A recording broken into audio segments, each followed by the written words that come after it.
Hi, this is Charles with my slightly more educated review slash unboxing of Assault on Normandy, which is the Bolt Action Miniature set. This was actually the first time I've tried to get into miniatures. I've played miniature games before and I like them a lot, but this one is a nice size. It's a nice feel to the system. I play a lot of historical board games. This one is a little more abstracted than some of the heavier games that I've played, so I like the fact that it's easy to learn, easy to pick up. And the Assault on Normandy has a nice feel to it because it comes with 300 points of infantry for each side, and that's it. There's no vehicles or anything complicated about it.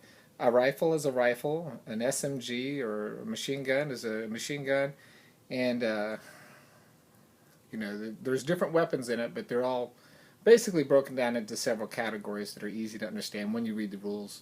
And when you have a rifle, you could have 3 or 4 different types of rifles, but those rifles are pretty much generalized as rifles. Now, what's nice, if you ever decide to take these rules into a heavier game, such as close, I can't remember the name of the other one. There's one I've been looking at and stuff like that. But since those models are a little more historically accurate, you can take those and make them into more detailed type things in other games. So you could have MG42s and LMG 34s and all kinds of crazy squads. You can basically use the same type system. Now the premise of the game is based on an NCO who is in command of a squad of anywhere from 5 to 10, maybe 12 soldiers. And then they all act underneath the platoon commander who gives bonuses to morale and things like that. But in general, the game is very simple.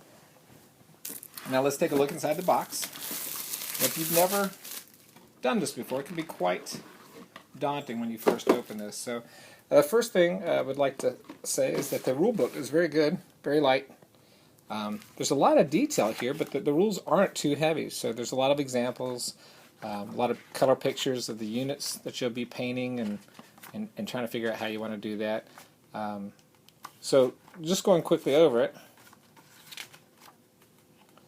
you start with basic supplies. They'll go over the tape measure and how to measure out distances, dice and markers that are in the game. So you'll use order dice to order your units, which are drawn randomly out of a bag.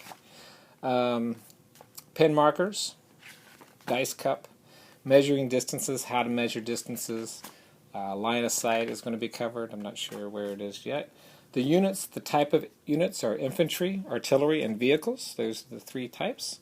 And the space requirements to keep a 1-inch gap between different squads to keep from getting confused. Preparing to play, orders.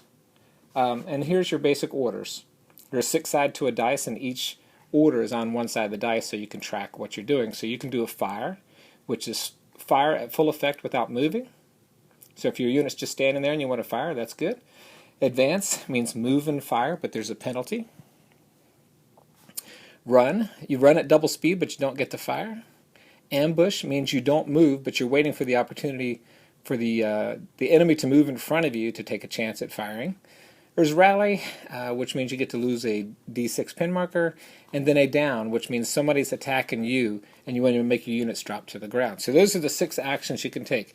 Very simple. Order test. Once your unit takes a hit, or basically a pin marker, when you want to do an action, you have to pass an order test, and an order test is driven by the morale of each type of unit. So inexperienced units, you have to roll an 8.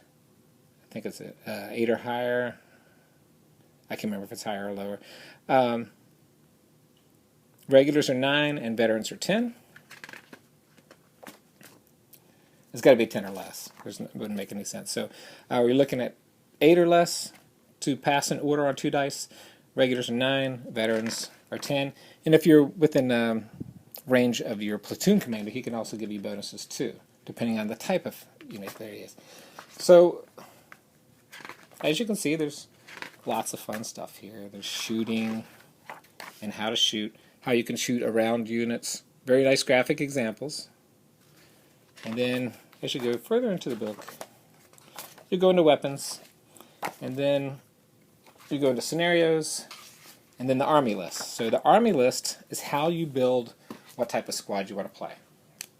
Again, you'll have the platoon commander, then you'll have NCOs in charge of squads, and you pay point costs. So you can have a bunch of inexperienced guys, or you can have fewer veteran guys for the same cost, and the veteran guys are better, but the inexperienced guys there's more of. So you should get a piece of paper like this in your Assault on Normandy book, or box, and you'll see a sample of how to build the U.S. infantry and a sample of how to build the Wehrmacht.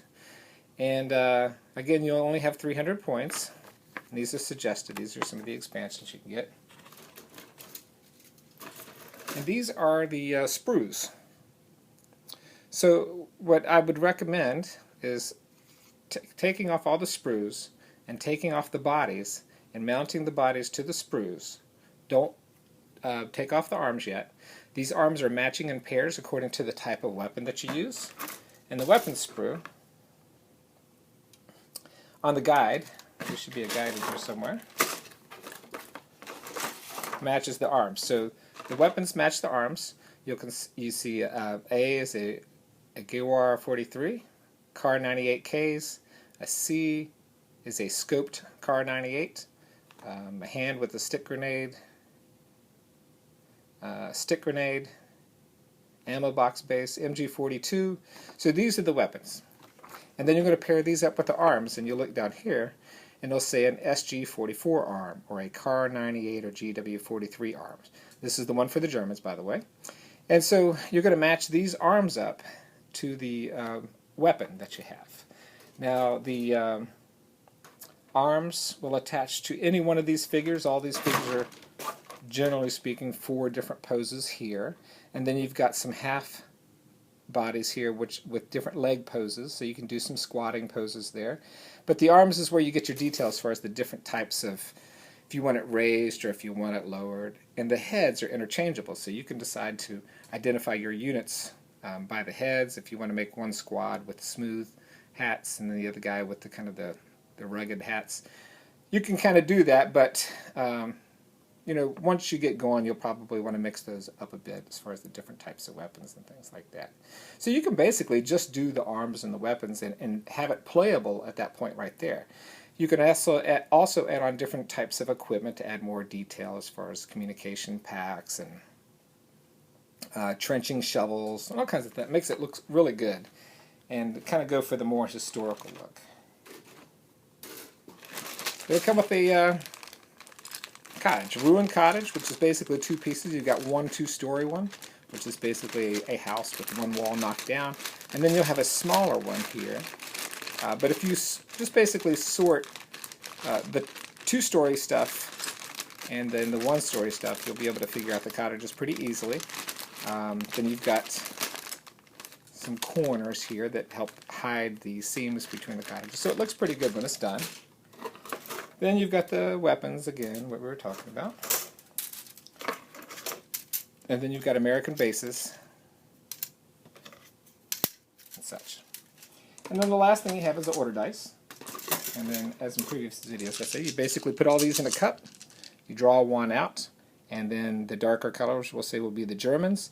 And the Germans would be ordered this turn. They place this dice beside whichever squad they want to activate and do their run, fire, maneuver, and all that stuff. So another thing that's nice about the game, you're going to spend $90 retail for this game. You can get it for about $70 or so. But then you can start walking around your backyard and taking a look at stuff that you want to make. So I'll give you some stuff that I've done. I took round molding around the bottom of a base molding in a house, and I attached 2 of these together and put some things up here so people can run behind there and kind of have some cover. Sticks in the yard, whatever. Some people have recommended, and I haven't painted the base yet, but you could flock this. And I made this fence out of basically sticks that were attached together, and then I clipped the sticks to make fence posts. I put it on each side to give it more balance. And then anytime I play a game, I could drop this, somewhere and have the stick here. And if that's flocked, it would look a lot better. But, you'll have some cover for the guys and stuff.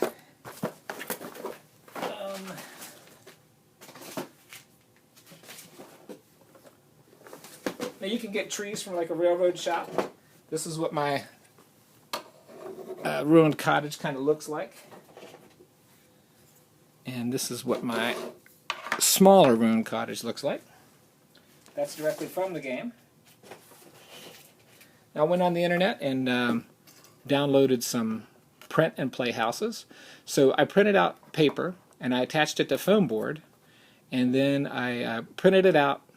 I pasted it to foam board, and then I cut it out, and then I matched it up. So I cut the corners at 45-degree angles, and then I glued those together. And then this roof is also removable, so you can have that second floor advantage, somebody shooting out a window on the second floor if you want to do that. And then you just put the lid back on until somebody moves in. So you could use that for terrain. I went to Walmart and I found some cheap material, which I'm going to use for ponds and stuff like that. Blue material, I'm going to use that for ponds.